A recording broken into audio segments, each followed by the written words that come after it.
Welcome to Video Jug. I'm Richard Ashford from Seiko, and I'm going to show you how to dry hair with its natural texture.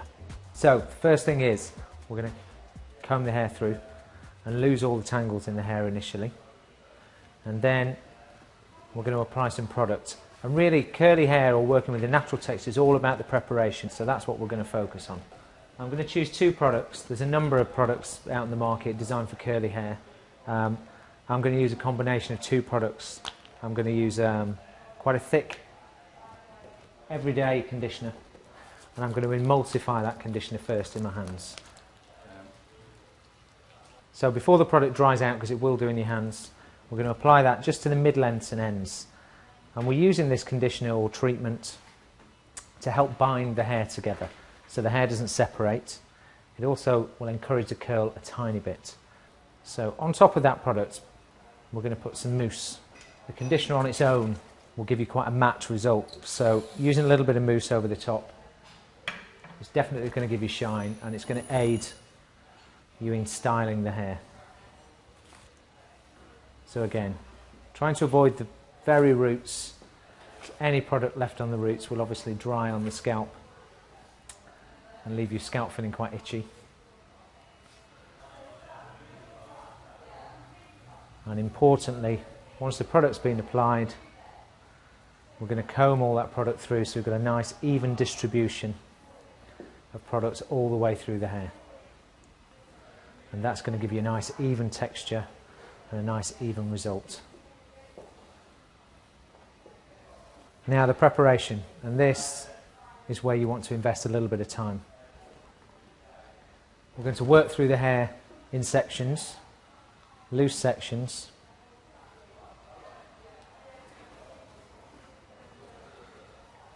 Again, comb the hair through and then just run your fingers through the hair and squeeze the hair together in your fingers so the hair separates into these sort of ribbony sections.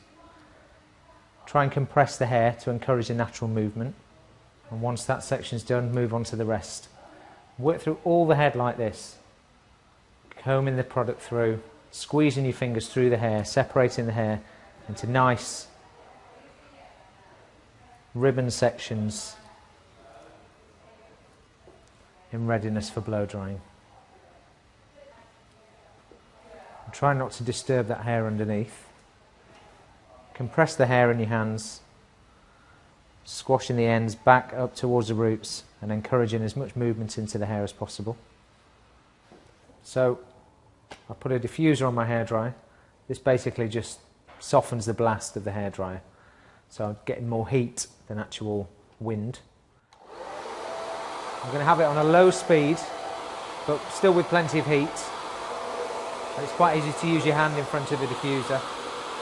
And I'm going to pick the hair up and just lay the ends in the head of the diffuser, and then use that to then compress the hair into the scalp. And I'm going to try and dry the head off as a whole. So I certainly don't want to dry one area and then move on to the next, because already dry areas will get over dry whilst I'm drying neighbouring areas. So as much as you can, try and get the hair to dry off in unison.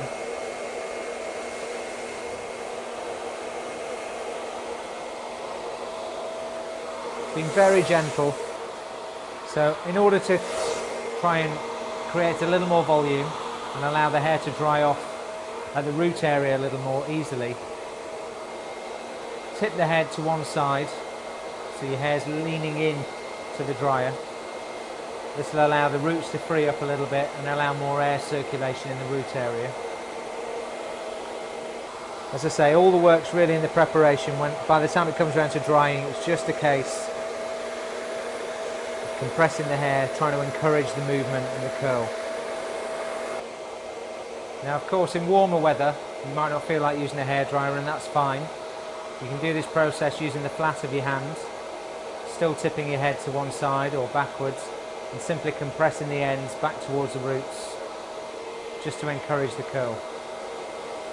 Okay, so as the hair's nearing being completely dry, while there's still some moisture in the hair, a good idea is to sometimes tip the head upside down, which is going to allow you to get the heat of the dryer closer to the roots.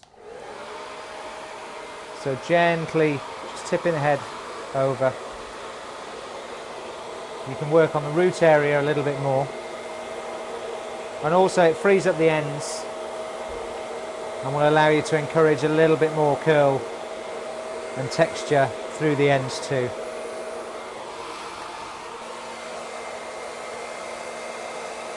Okay, so once you feel the root area is almost dry, we can slowly bring the head back up. Try not to bring the head up too quickly so we're not destroying the curls. Just lean your head back. And in the final stages, what I'm going to do is just massage the hair a little bit. This is just going to break the seal, the coating of the product that you can still see in the hair. This can leave the hair a little bit crispy if you don't do this. So I'm just using my fingertips to massage the curls and return the hair to a more natural state.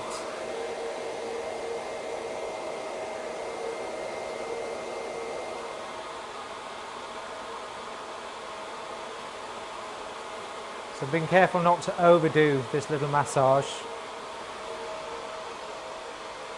Now I'm stopping before the hair is completely dry, because once the hair gets to completely dry, if I dry it past that, the hair's going to go fluffy. So better to leave it with a little bit of moisture in, and that'll dry off quite nicely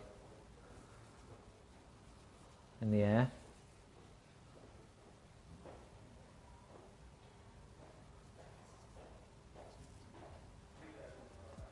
Okay, and there we have it, a nice naturally dried texture, a little bit bohemian. Just to recap, obviously make sure the hair's combed through first before you apply the products. I used a combination of a conditioning treatment, emulsified through the mid-lengths and ends, followed by a mousse to create shine. The important thing is to invest a little bit of time in the preparation. So we combed all that product through and went through in very rough sections, followed by my fingers, squeezing the sections together in my fingers to give us a nice ribbony texture. So we get this nice, thick, luscious curl.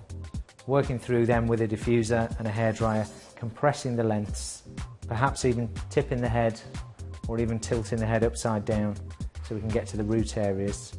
Once the hair's almost dry, just starting to massage the hair a little bit, get rid of the crispy seal of product, and then stopping just before the hair's absolutely bone dry, letting the last little bit just dry off in the atmosphere. And there it is.